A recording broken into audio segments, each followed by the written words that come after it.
आपण जोपर्यंत पक्षात आहे तोपर्यंत समाजवादी पक्षात फूट पडू देणार नाही अशा शब्दात समाजवादी पक्षाचे सर्वेसर्वा मुलायम सिंग यांनी पक्ष संघर्षावर पडदा टाकण्याचा प्रयत्न करताना म्हटलंय, समाजवादी पक्षात कोणतेही मतभेद नसून अखिलेश, शिवराज आणि रामगोपाल यांच्यात कोणतेही मतभेद नसल्याचं त्यांनी स्पष्ट केलंय।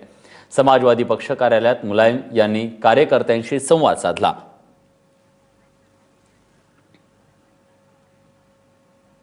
इसे मैंने कहा कोई मतभेद नहीं है। अभी हम तो न्याय तक है, अभी जब ये चले गए हैं, मैंने दोबारा काम कैसे चले आगे बढ़े चुनाव के लिए, उसके लिए मैंने थोड़ी मीटिंग कराई। उसके बाद आ जाएगी कोई कहीं किसी प्रकार का मतभेद नहीं। या सगळ्या संदर्भात बोलण्यासाठी आमचे दिल्लीचे प्रतिनिधी प्रशांत कदम आता आपल्यासोबत आहेत। प्रशांत, आपण बघितलं मुलायम सिंग म्हणतायत सगळं काही आलबेल आहे, पण खरंच आहे का? समाजवादी पक्षात नेमकं काय चाललंय आणि भविष्यात समाजवादी पक्ष आणि उत्तर प्रदेशच्या राजकारणावर याचे काय परिणाम होऊ शकतात? विलास, आता जरी मुलायम सिंग असं सांगत असले की सगळं काही अलबेल आहे, पण सगळं काही अलबेल असतं तर निवडणुका 5-6 महिन्यांच्या अंतरावरती असताना समाजवादी पक्षाला त्यांचा प्रदेशाध्यक्ष बदलण्याची वेळ आली नसती। असं कुठल्याच पक्षाच्या इतिहासात झालेलं नाहीये की इतक्या कमी अंतरावर निवडणुका आहेत आणि पक्षाचा अध्यक्ष बदलला गेलेला आहे। त्यामुळे नक्कीच ही एक प्रकारची सारवासारव आहे। पण उत्तर प्रदेशच्या या राजकारणामध्ये हा जो खेळ सुरू झालेला आहे त्याच्यातली पात्र जी आहेत आणि त्यांची पार्श्वभूमिका आहे ती आपण थोडक्यात आधी समजून घेऊया। या सगळ्या खेळामध्ये एक अखिलेश नावाचा एक तरुण आहे जो त्याच्या काका आणि वडिलांच्या प्रभावाखालून निसटून एक वेगळ्या पद्धतीचं राजकारण करू पाहतोय। प्रसंगी त्यांना टक्कर द्यायला देखील तो मागे पुढे पाहत नाहीये। दुसऱ्या बाजूला शिवपाल यादव नावाचे एक कॅरेक्टर आहे जे अखिलेशचे काका आहेत। तर त्यांना असं वाटतं की उत्तर प्रदेशमध्ये सपाची जी सत्ता आली त्याच्यामध्ये आपला सगळ्यात मोठा वाटा आहे, पक्ष संघटनेवरती आपलं एवढं वर्चस्व आहे, तर किमान आपल्या पद्धतीनं राजकारण अखिलेशनं म्हणजे आपल्या पुतण्यानं करावं।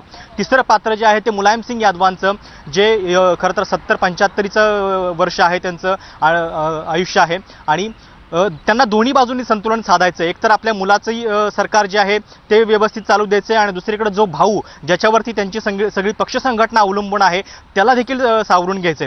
तर अशा प्रकारची एक कसरत जी आहे ती मुलायम सिंग यांना करायची आहे। चौथं पात्र जे आहे ते रामगोपाल यादव यांचं। हे रामगोपाल यादव मुलायम सिंग यांचे चुलत भाऊ आहेत, पण ते अखिलेशच्या गोटातले समजले जातात। वेळोवेळी त्यांनी अखिलेशच्या समर्थनार्थ विधानं केलेली आहेत। हे 4 जे पात्र आहेत ती सगळी यादव कुटुंबातली आहेत, पण याशिवाय एक महत्त्वाचं पात्र आहे जे या कुटुंबाच्या बाहेरचं आहे पण या सगळ्या खेळामध्ये महत्त्वाची भूमिका बजावतंय आणि ते पात्र आहे अमर सिंग यांचं। अमर सिंग जेव्हापासून सपामध्ये त्यांचं पुनरागमन झालेलं आहे तेव्हापासून त्यांनी अखिलेशला पुन्हा एकदा वेळोवेळी जितकं शक्य होईल तितकं डिवचायला सुरुवात केलेली आहे, कारण ते मुळात सपाच्या बाहेर जाण्याचं कारण अखिलेश होतं आणि ते आतमध्ये आले ते केवळ शिवपाल यादव यांच्यामुळेच। आणि आता ही जी खेळ होते त्याच्यात अमर सिंग यांचा रोल जो आहे तो देखील महत्त्वाचा मानला जातोय। या सगळ्या वादाची सुरुवात जी झाली ती मुळात खरं तर गेल्या काही दिवसांपासून या संदर्भातले खटके उडत होते। शिवपाल यांना काही लोकांना पक्षामध्ये घ्यायचं होतं, अखिलेशला ते नको होतं। शिवाय या सगळ्या वादाची ठिणगी पडली ती मुख्य सचिव दीपक सिंघल यांना बडतर्फ करण्यावरून। हे मुख्य सचिव शिवपाल यांच्या जवळचे मानले जातात आणि त्यांना काढल्यानंतर एकापाठोपाठ एक अशा नाट्यमय घटनांची मालिका उत्तर प्रदेशच्या राजकारणात सुरू झाली। म्हणजे एखाद्या चित्रपटात शोभाव्यात इतक्या वेगानं घडामोडी घडत होत्या। पहिल्यांदा दीपक सिंघल यांना अखिलेशनं काढलं, त्याच्यानंतर मुलायम सिंग यांनी तडकाफडकी अखिलेशला प्रदेशाध्यक्ष पदावरून काढलं आणि त्या जागी शिवपाल यांना नेमलं।